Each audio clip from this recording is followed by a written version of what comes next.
I've lived under ISI terrorism. I've seen it and I saw where the root cause was coming from.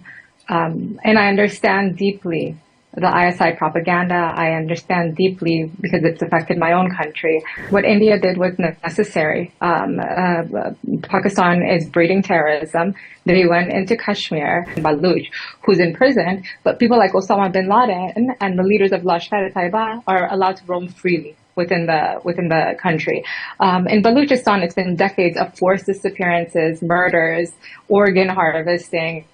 If you can tell us something about yourself first, and if you can start by describing your tweet a bit, where you said that as a Pashtun Afghan woman, I stand with India against ISI-backed terrorists. We know the enemy well. The ISI's entire media strategy is built on fiction. If you can tell us something about, you can describe your tweet and tell us something about yourself. Well, as a Muslim Afghan Pashtun woman, I had a position in Parliament. I was the Deputy Speaker of the Defense Commission as well. My tweet was not just a political statement. It was a lived reality. I've lived under ISI terrorism. I've seen it firsthand in the last 10 years, over 10 years of my life. And I saw where the root cause was coming from. And I understand deeply the ISI propaganda. I understand deeply because it's affected my own country.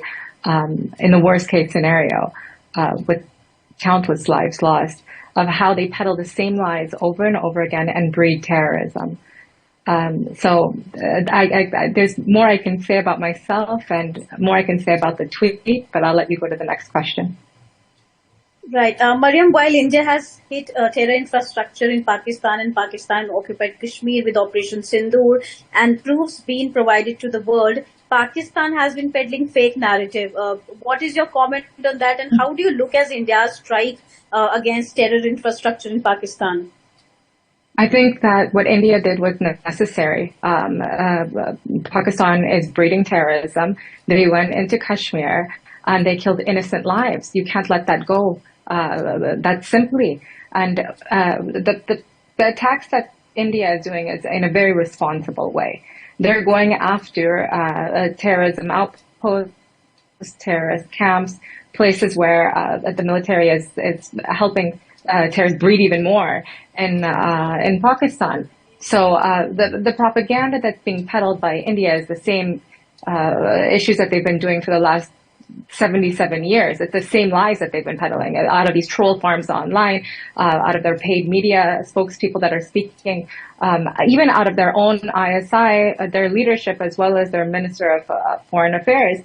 They're peddling lies. They're deflecting, blaming the United States for supporting the terrorists and forcing them to harbor terrorists within their borders, or they're blatantly threatening the world with nuclear annihilation.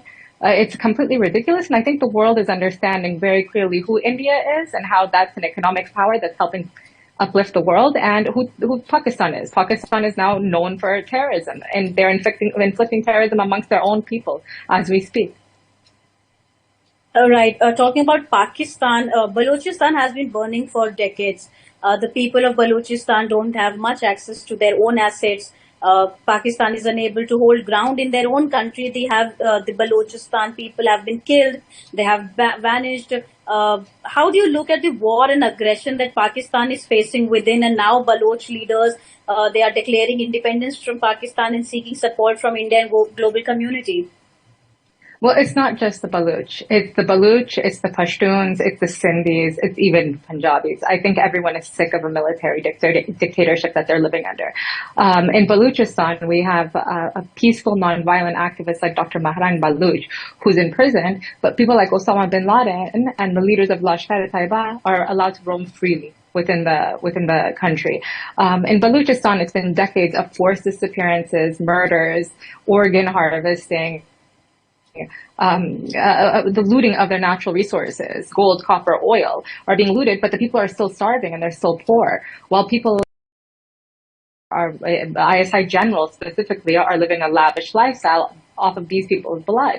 So then they come in and they say, okay, we're doing counterinsurgency projects in Balochistan or in Khyber Pakhtunkhwa.